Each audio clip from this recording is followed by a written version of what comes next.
Olá, queridos amigos, mais uma vez estou aqui para esse nosso encontro no canal Fake Online. Certamente é um enorme prazer e grande a minha gratidão em poder compartilhar esse momento de reflexões com base no Evangelho de Jesus. Antes, porém, como de costume, no início dos trabalhos da nossa casa, realizamos uma prece, a qual convido a todos, onde quer que estejam, para que me acompanhem nessa singela oração. Queridos amigos espirituais, querida falange de amor que envolve a nossa amada casa Fake, que nesse momento, todos nós que aqui estamos, todos os que nos acompanham no canal Fake Online, possamos estar amparados, sendo tocados em nossos corações, em nossas mentes, pelo amor maior, que é todo teu, Pai Criador, auxiliando-nos na compreensão, auxiliando-nos no caminhar dessa nossa existência. Porque nisso cremos, iniciamos mais um encontro por este canal, estamos juntos, graças a Deus. Graças a Deus, então, queridos irmãos. E antes de iniciarmos propriamente o estudo de hoje, eu gostaria de convidá-los, né? As nossas palestras presenciais, elas acontecem semanalmente, às terças à tarde, às quintas-feiras à noite e os sábados pela manhã, começando às 9 horas. Então, convido a todos para participar. Para começar o seu tratamento espiritual, procure o atendimento fraterno ao chegar na nossa casa. E em seguida, poderá assistir a nossa palestra, receber o nosso passe coletivo, ou fazer o seu tratamento espiritual. Enfim, é importante que a gente comece a conhecer, né? Eu acho que sim, nos colocar nessa postura para conhecer um pouco mais desta proposta tão encantadora da doutrina espírita, né? Para aqueles que quiserem a água fluidificada levar para os seus lares, podem inclusive trazer a sua água que será fluidificada ao longo do nosso tratamento, né? Eu também gostaria de agradecer a todos que nos seguem por esse canal, que apoiam as nossas obras, que apoiam a obra social da Casa Fake, que hoje ampara aproximadamente 100 mãezinhas da nossa comunidade, com a sua doação, né, o alimento, 1 quilo de alimento não perecível, itens para enxoval, pois o nosso projeto social inicia-se com as nossas gestantes, acolhidas da nossa obra social que funciona lá na Taquara. Então, assim, agradeço a ajuda de todos, sobretudo nesse momento, porque essa palestra irá ao ar no começo do ano, né? No começo de um novo ano. Então, eu agradeço a todos que colaboraram na nossa campanha de Natal, no apadrinhamento das nossas crianças, assim como também ajudam permanentemente a nossa casa a manter as suas portas abertas, né? Porque temos as nossas despesas para dar conta, e sem a ajuda de vocês não poderíamos continuar com o nosso trabalho. Muito que bem.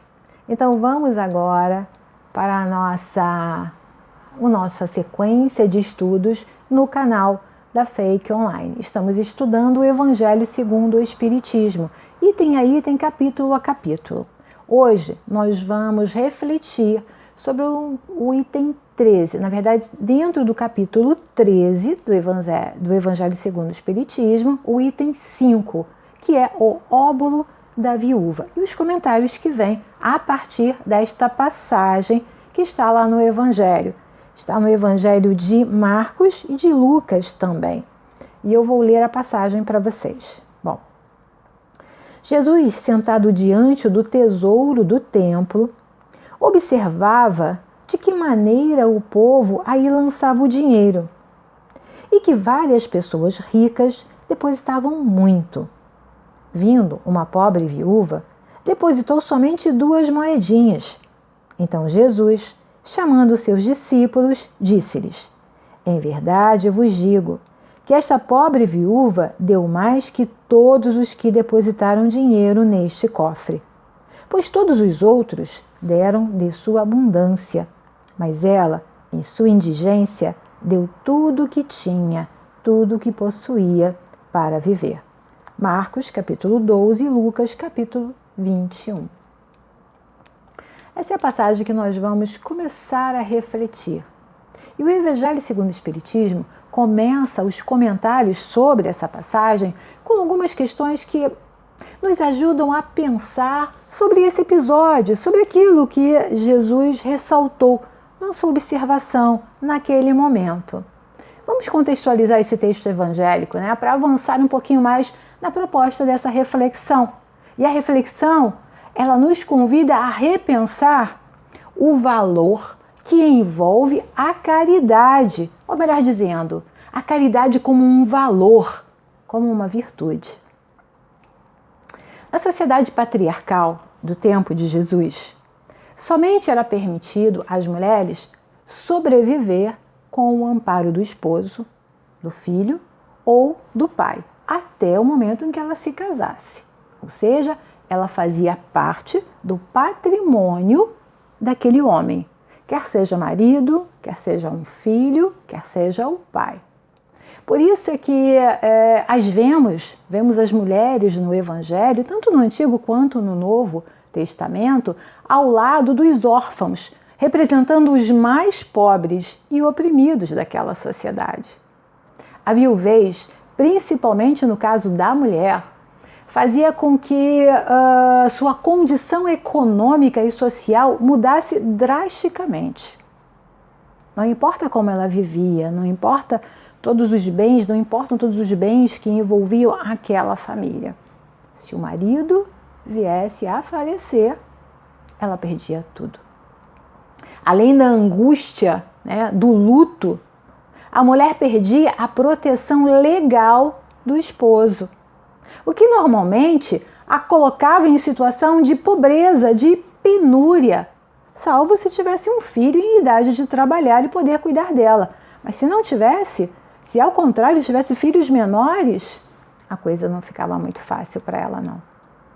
Logo, essa personagem, a viúva, ela representa a classe de oprimidos e miseráveis, economicamente falando. Não recebiam qualquer amparo ou ajuda governamental.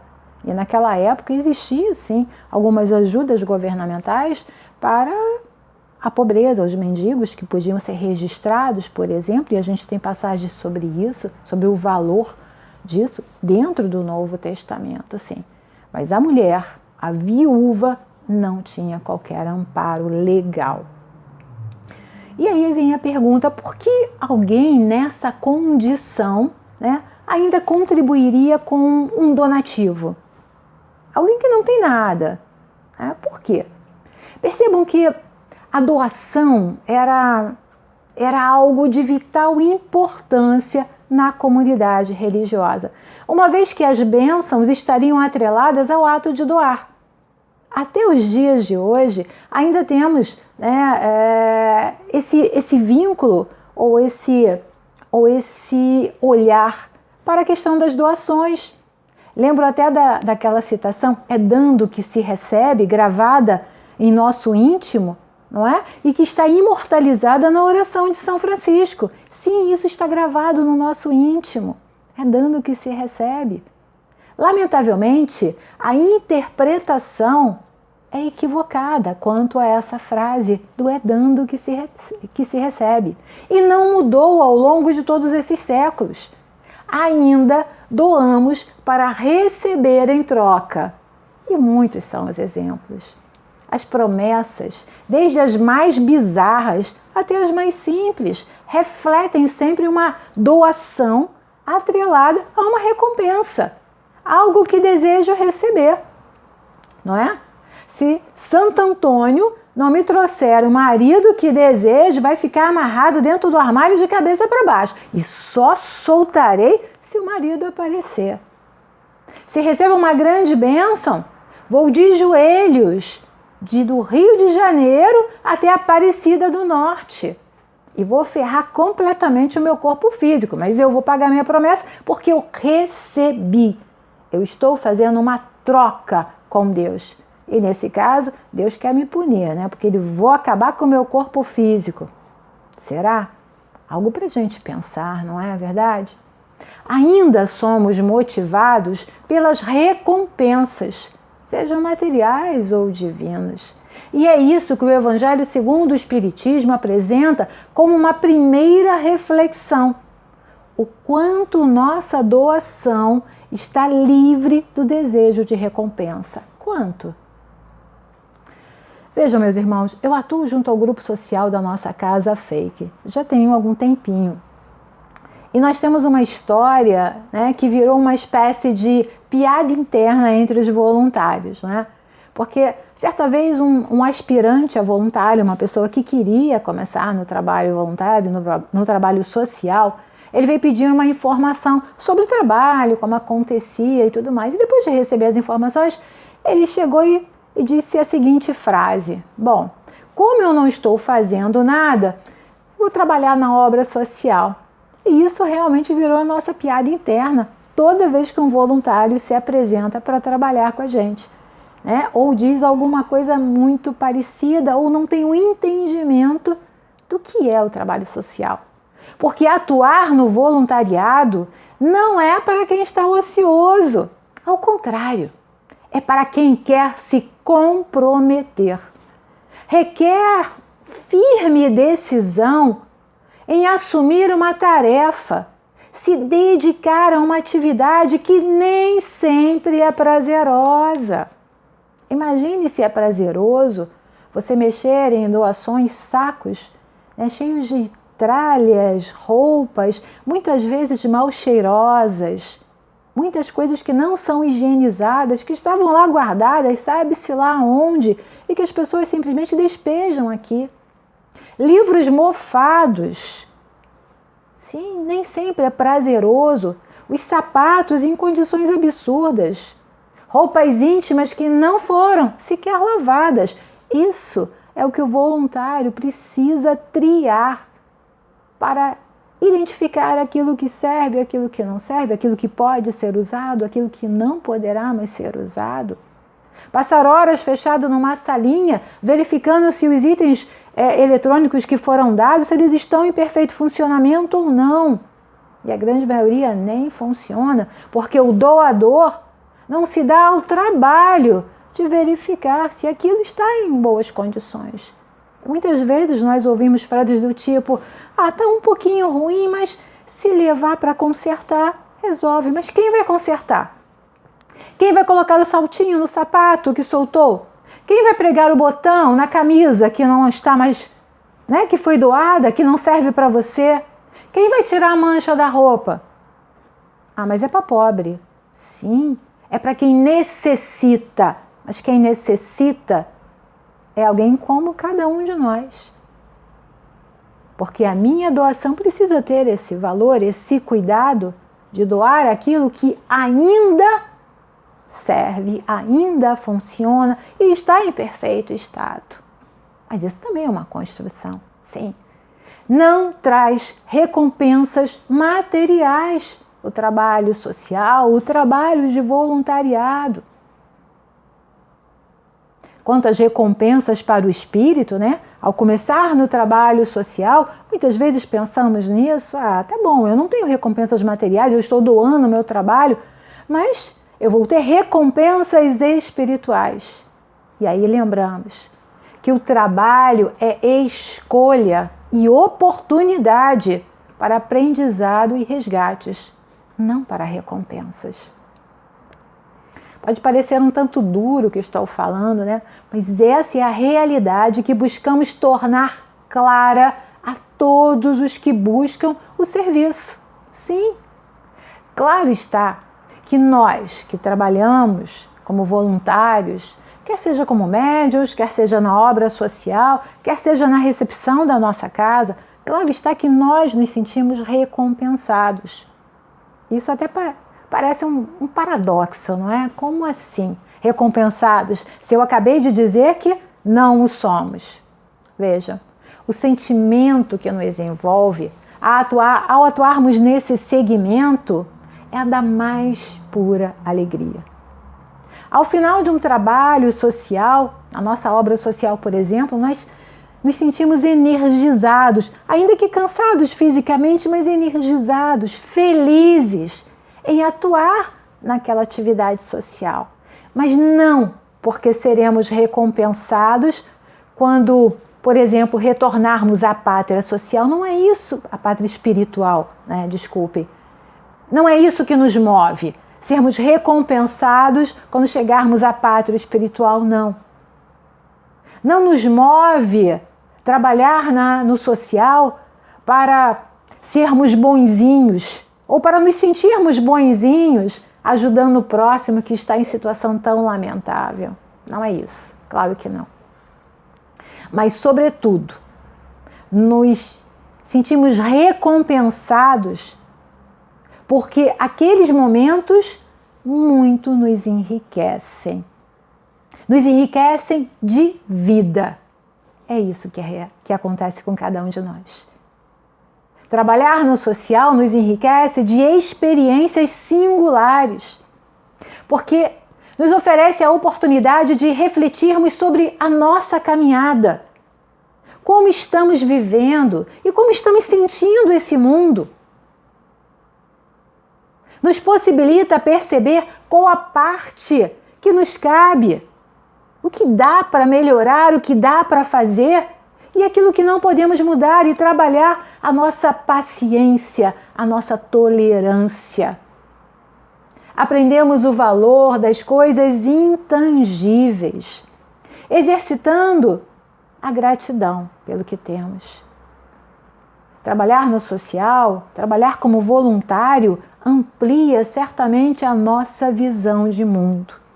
Ao compartilhar tantas histórias, nossas histórias enquanto voluntários, as histórias dos assistidos, a superação, a força, o engajamento com que cada um deles vive a própria história, o próprio mundo, o próprio desafio.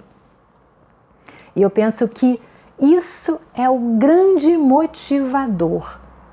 Porém, não é uma recompensa, porque nenhum de nós efetivamente nos colocamos em ação para receber recompensas, para receber um muito obrigado, para receber um agradeço a vocês. Não é para isso.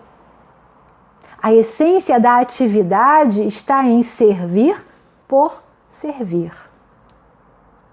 E quando alcançamos, nós, voluntários, quando nós alcançamos esse estado, esse sentimento na prática do servir pelo servir, a recompensa deixa de ser desejada, porque foi alcançada pelo ato de servir. O texto em análise, ele nos convida a essa reflexão em relação ao valor da caridade, ou a caridade como valor. Porque caridade será sempre para quem recebe, mas não necessariamente para quem faz. Porque quem a faz deve primeiramente avaliar a sua consciência quanto ao seu desejo por recompensa. Quer ser recompensado como alguém que ajuda os outros e por isso precisa falar com todos sobre sua ação? Isso é algo bem comum, não é? Jesus disse: mas quando tu deres esmola, não saiba a tua mão esquerda o que faz a tua mão direita. Está lá em Mateus. Ou seja, repensa a sua atitude. Será que precisa mostrar para alguém a sua doação? Ou pode simplesmente depositá-la no local próprio para isso, sem alardes, sem remetente, sem propaganda? Qual o valor que envolve a sua caridade? Na maior parte do tempo, cada um de nós doa o que excede. Foi o que o texto nos apontou. Doamos o que nos excede, aquilo que sobra, aquilo que não queremos mais. Quer seja tempo, quer seja dinheiro, quer seja bens de consumo, né? No entanto, a caridade enquanto um valor exige o total desprendimento, ao mesmo tempo em que nos implica, nos compromete com o servir ao outro. É dessa caridade, é desse valor que o texto nos fala. E se ampliarmos um pouco mais essa análise, podemos refletir sobre a caridade enquanto nosso legado, ou seja, o que estamos doando ao mundo, não é? O quanto nossas relações estão espelhando este tipo de caridade de troca, ou seja, o quanto eu estou dando para receber algo, o quanto estou trocando na vida e na minha história. O pedido aqui é que reflitam sobre suas condutas, reflitam sobre suas ações. Se perguntem o quanto estou me devotando nas relações afetivas, por exemplo, em uma busca de reconhecimento, de gratidão, de ser indispensável à vida do outro. Como nos diz o texto, a verdadeira caridade pensa nos outros em primeiro lugar. No entanto, esse é um exercício que precisamos praticar. Pensar no outro aqui, nesse contexto, significa servir pelo servir. Claro que não é se desconsiderar suas necessidades, desconsiderar o seu valor. Não é isso, não é dizer sim, sim, sim, não. Mas colocar a sua doação, quer seja do tempo, quer seja do seu afeto, quer seja do seu cuidado, né, como algo que naquele momento é essencial ao outro, sem qualquer pensamento ou desejo de retribuição. É fazer bem pelo bem. E ponto. É como, por exemplo, a leoa, né, que ensina seu filhote tudo o que ele precisa para sobreviver. A leoa ensinará tudo ao seu filhote para que ele possa sobreviver quando se tornar adulto. Quando não estiver mais com ela, porque ele seguirá o seu caminho, porque ela cria o seu filhote para o mundo, para conquistar o seu espaço, o seu mundo. E ela não deseja reconhecimento ou qualquer retribuição. O filhote não lhe deve nada por isso. E ela não vê nisso nada além de algo necessário e que deve ser feito. Dar condições a esse filhote de seguir a sua própria existência. E eu acho que isso resume bem a doação como um valor e que traduzimos como caridade. Ou seja, fazer o bem sem olhar a quem. É exatamente isso. Santo Agostinho disse que se o homem ele soubesse as vantagens de ser bom, ele seria bom somente por egoísmo. E é um pouco disso que eu gostaria de passar nesse nosso momento, nessa nossa análise do texto, o óbolo da viúva, que está lá no nosso capítulo 13. Se eu não me engano, né? É isso mesmo, está no nosso capítulo 13, que o título é Que vossa mão esquerda não saiba o que dá a vossa mão direita. Que possamos refletir, repensar a nossa caminhada, o que estamos doando ao mundo e como estamos olhando para a nossa vida, para as nossas relações e, sobretudo, atuando nelas. Que Jesus seja no coração de todos vocês e eu os convido para a nossa prece de encerramento. Queridos amigos espirituais, querida falange de amor que envolve a nossa casa, muito grata, muito feliz eu estou por ter a oportunidade de compartilhar pensamentos, sentimentos, a oportunidade de estudar um pouco mais este Evangelho de amor. Que seja, na minha vida, a caridade um valor, um aprendizado, uma meta. E é o que desejo a todos aqueles que conosco estão compartilhando este momento. Desejo para as suas famílias, desejo para o nosso planetinha e todo o seu orbe. que haja fraternidade, que haja amor. Graças a Deus. Muito bem, meus irmãos.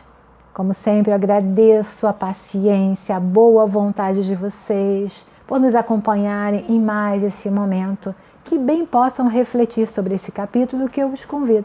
Façam a leitura, o capítulo é belíssimo, interessantíssimo. Que Jesus seja no coração de todos vocês e que tenham uma linda semana.